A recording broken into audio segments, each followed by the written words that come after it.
जय माँ काली, भारत माता की जय।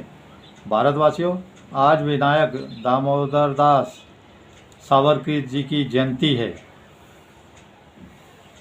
वीर सावरकर जी एक महान क्रांतिकारी थे, दृढ़ राजनेता थे, ओजस्वी वक्ता थे और समाज के लिए समर्पण उनके अंदर कूट कूट के भरा था। और ये जो आप हिंदू हिंदू करते रहते हो ना, तो ये हिंदू हिंदू करने वाले सबसे पहले भारत के महान सपूत वीर सावरकर जी ही थे। उन्होंने हिंदू हिंदू करने के चक्कर में बहुत मुसलमानों से भी मार खाई, अंग्रेज़ों से भी मार खाई, बहुत मार खाई। उनको जिस जेल में बंद किया था तो उसके सारे गार्ड मुसलमान ही थे, तो वो इनको दिन रात मारते रहते थे। और पूछा कि क्यों मारते हो, तो बोले जब देखो हिंदू हिंदू करता रहता, जब देखो हिंदू हिंदू। तो मुसलमानों को हिंदू शब्द से कितनी नफरत है, हिंदू शब्द से इतनी नफरत है। वीर सावरकर जी ने कहा था, जैसी कट्टरता मुसलमानों के अंदर भरी हुई है हिंदुओं के लिए, जैसी कट्टरता मुसलमानों के लिए है जिहाद के लिए, जैसी कट्टरता आसमानी किताब के लिए, वैसी कट्टरता हिंदुओं के अंदर होनी चाहिए। हिंदुओं को बल्कि उससे भी कट्टर बनना चाहिए। अगर इस समाज में ज़िंदा रहना है तो मुसलमानों से भी ज़्यादा कट्टर बनना चाहिए। ये वीर सावरकर जी के शब्द हैं।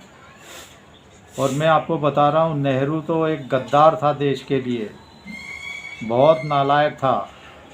नालायकपना का उसका मतलब एक देख लीजिए कि जैसे आज पप्पू है, जिसको आप राहुल गांधी के नाम से जानते हो, कोई दिमाग नहीं है, दिमाग से पैदल है तो वही गंदा खून।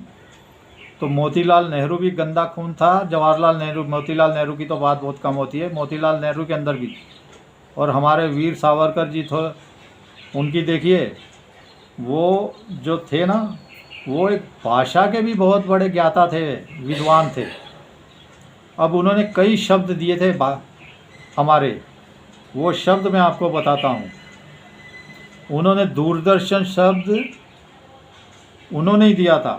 विधि विधान जो सुनते हो, विधि शब्द उन्होंने ही दिया था। दिग्दर्शक,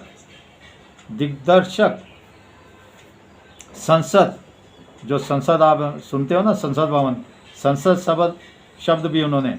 नगर पालिका, नगर महापालिका जो शब्द है, इसी के साथ सेवानिवृत्ति, पुस्तक, संपादक, इतने सारे सुंदर सुंदर शब्द वीर सावरकर जी आपको दे गए हैं। इतने बड़े वो विद्वान थे, भाषा के ज्ञानी थे। भारतवासियों, इसी के लिए मैं उनको दिल से नमन करता हूँ, प्रणाम करता हूँ और उनके राह पे चलने की कसम खाता हूँ। और आपको भी उनकी राह पर चलने की कसम खानी चाहिए अगर देश को बचाना है। तो उनके जो है ना, बहुत महान एक क्रांतिकारी थे, उनके जैसा क्रांतिकारी कभी नहीं हुआ। इसी के साथ अभी मोदी जी की बात पे आइए। मोदी जी ने कहा है स्वदेशी अपनाओ, स्वदेशी अपनाओ। मैं भारतवासियों अपने परिवार के साथ स्वदेशी अपनाने के लिए पूरी तरह से तैयार हूँ। वैसे भी मैं तो स्वदेशी ही पसंद करता हूँ।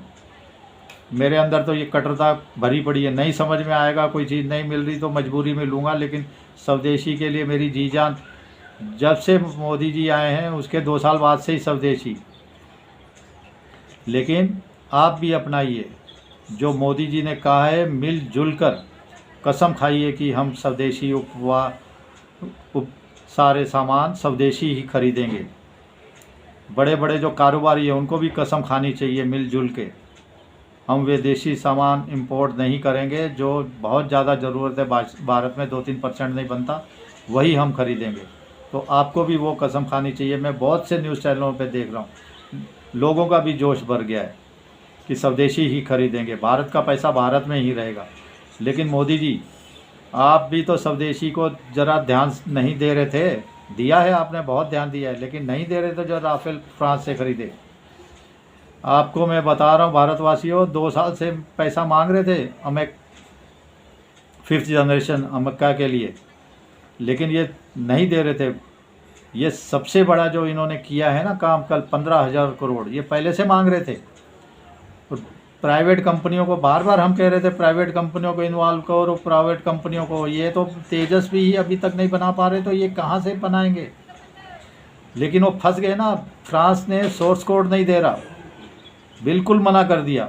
इतना डर चुका है फ्रांस क्या, अमेरिका, चीन, सारी दुनिया डर चुकी है भारत से, जो हमने 4 दिन का युद्ध लड़ा है।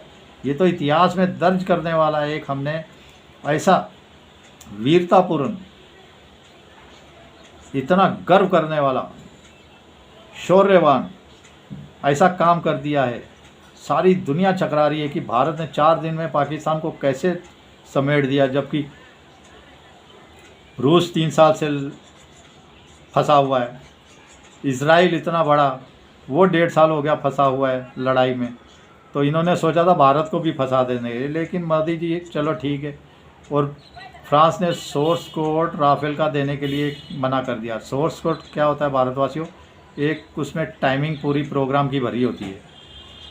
एक समझो चिप रहती है या डिवाइस रहता है, उसमें पूरा प्रोग्राम बना रहता है कि क्या करना है, कैसे करना है, कब करेंगे, किस समय करेंगे।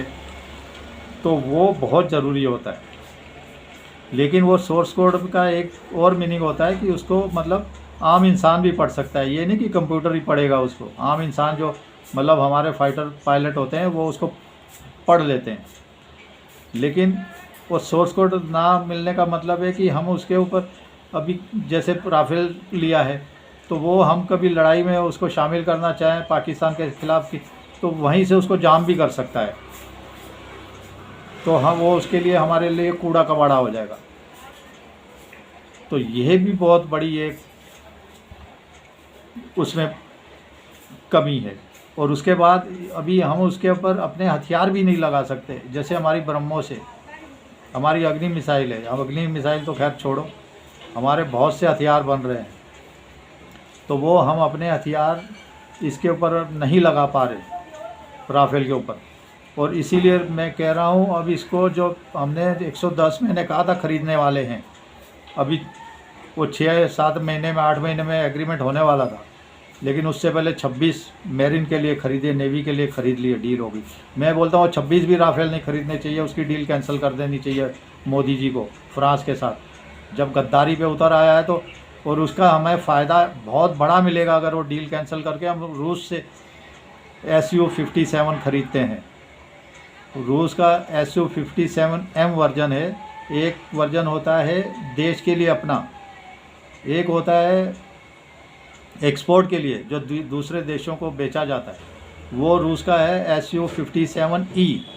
वो भारत को देने के लिए पूरी तरह से तैयार है, सोर्स कोड देने के लिए तैयार है, पूरी 100% टेक्नोलॉजी देने के लिए तैयार है।